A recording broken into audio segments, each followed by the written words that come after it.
It sucks that no one will believe me. And yet, like, I feel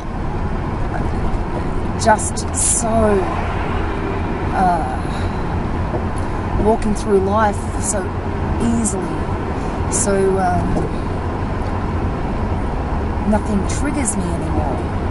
There's no triggers. I'm sure there's going to be other triggers, but I mean, there's nothing triggering me. There's nothing causing anything unhealthy within me. I know that sharing this with others is going to really help them, but I actually know also that I would not have listened to this.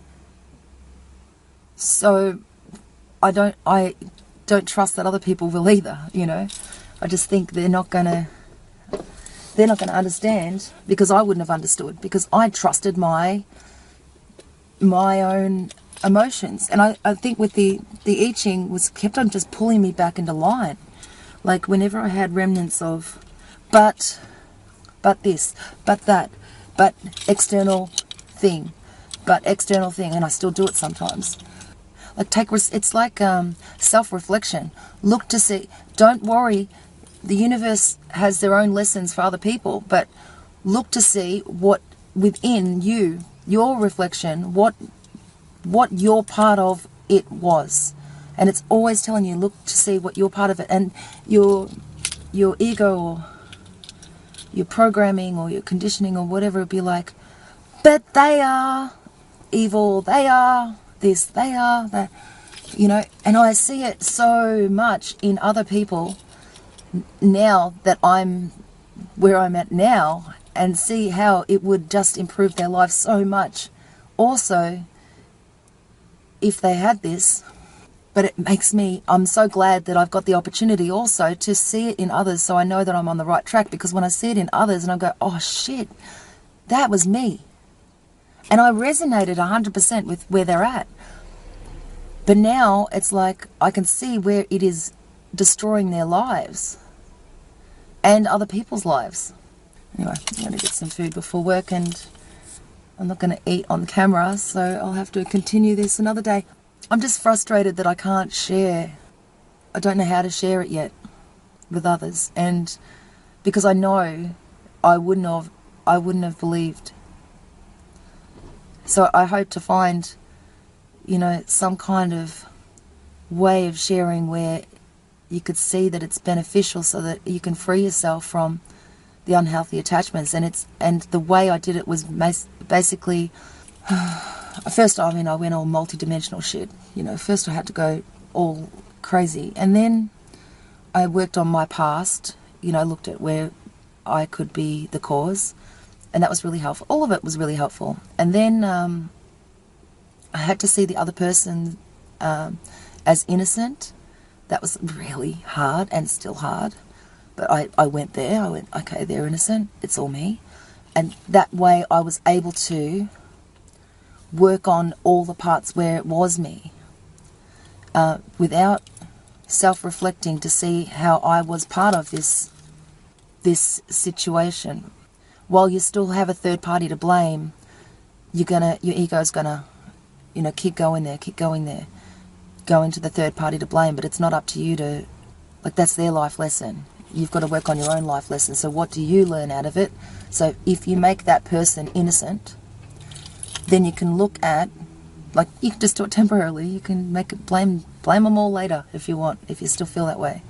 But if you make that other person innocent, then the only thing that's left is all the parts that you played in it. And then when you look at all the parts you played in it, then you can work on each of those, and the I Ching sort of pulls you up on, highlights those parts where, so you're working on those parts, and your ego wants to go, but I did the right thing.